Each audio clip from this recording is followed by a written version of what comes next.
Dalam menggali ilmu ada 3 tingkatan. Yang pertama tingkatan mubtadi, namanya mubtadi, tingkatan pemula. Mubtadi cukup mengetahui terjemah. Mubtadi alladzi syara'a fil ilmi, orang yang baru belajar, walam ya'rifil usul, dan belum mengetahui usul, asal sumber belum tahu, usul fikih belum tahu, usul hadis belum tahu, akar kata yang belum tahu, itu namanya mubtadi. Yang kedua ada namanya pelajar atau santri mutawassit, pertengahan. Dia tidak sebatas tahu maknanya tetapi sudah tahu usulnya. Alladzi arafal usul, tahu usul. Artinya ketika dia baca misalnya dzalikal kitabu la raiba fi hudan lil muttaqin. Huda ini adalah petunjuk. Lil muttaqin, li ini adalah huruf jar.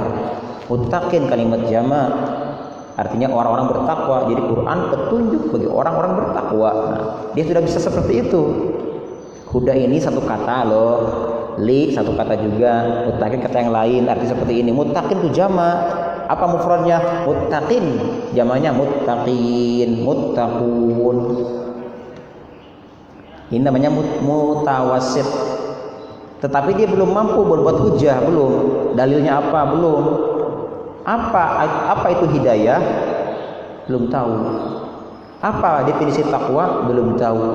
Apa ayat-ayat Al-Quran atau hadis yang berkaitan dengan ini? Belum tahu. Nah, itu mutawassit.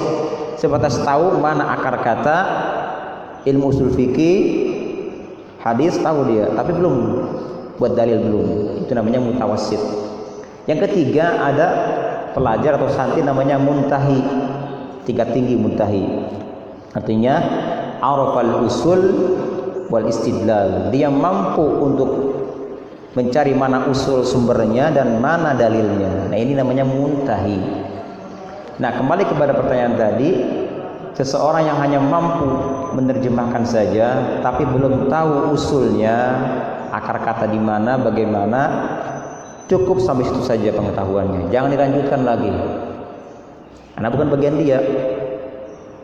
Kalau dilanjutkan kepada bagian yang kedua mutawassit, berarti dia zalim namanya. Allah mengatakan dalam Al-Quran, wala ta'tadu innallaha yuhibbul mu'tadin. Jangan pernah melampaui batas.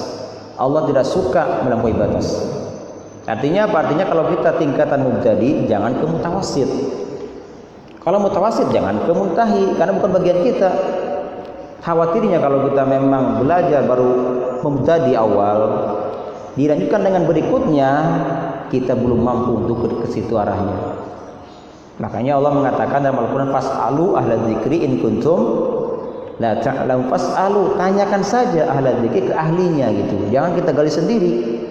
Akibatnya apa? Akibatnya salah dalam mentafsirkan atau menjelaskan ayat atau hadis, karena itu bukan bagian kita.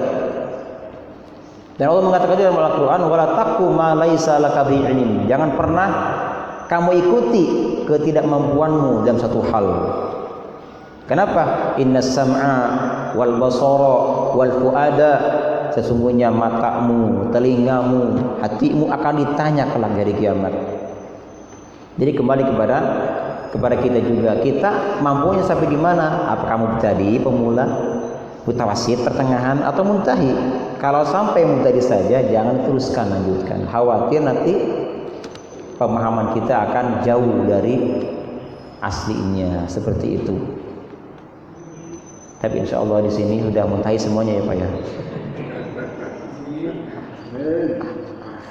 Ya, begitu. Ya cukup.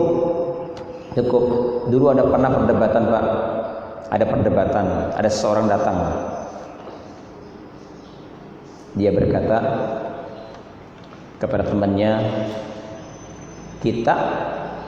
Nah ini yang satu tingkatannya anggaplah dia tingkatan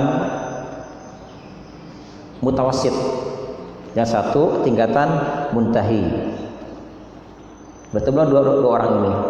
Karena si mutawassit, dia berkata, dalam Al-Quran Allah berfirman, katanya kan, itu tuh tingkat itu. Jadi kita tidak boleh mengeluarkan makna yang keluar dari makna aslinya. Tidak boleh kita mengeluarkan makna yang keluar di makna aslinya. Ini mutawassit. Kata Muntahi, kalau memang boleh, ada dan memang harus, keluarkan saja. Tidak bisa keke dan keke kan. Akhirnya kata si Muntahi mengatakan kepada si mutawassit, sekarang begini. Dalam Al-Quran Allah berfirman, waman kana fi hadhihi a'ma fahuwa fil akhirati a'ma wa adallu sabila. Kebetulan yang mutawassit ini adalah orang yang tunanetra. Nah, kata yang Muntahi, coba Anda artikan ini. Waman kana fi hadhihi a'ma, siapa yang buta di dunianya, siapa yang buta di dunia, fahuwa fil akhirati a'ma wa adallu sabila, maka di akhirat pun dia akan buta dan tersesat. Bayangkan Pak, kasihan yang buta itu. Siapa yang buta di dunia, wa man kana fi hadhihi, siapa yang buta fi hadhihi di dunia, wa man kana fi hadhihi a'ma, siapa yang buta di dunia, fahuwa fil akhirati a'ma wa adallu sabila, maka di akhirat pun akan buta, bahkan tersesat. Diam dia kan. Nah, jadi ketika ada ayat atau hadis memang mengarah kepada kutub mana yang luar, yang lain, maka kita keluarkan.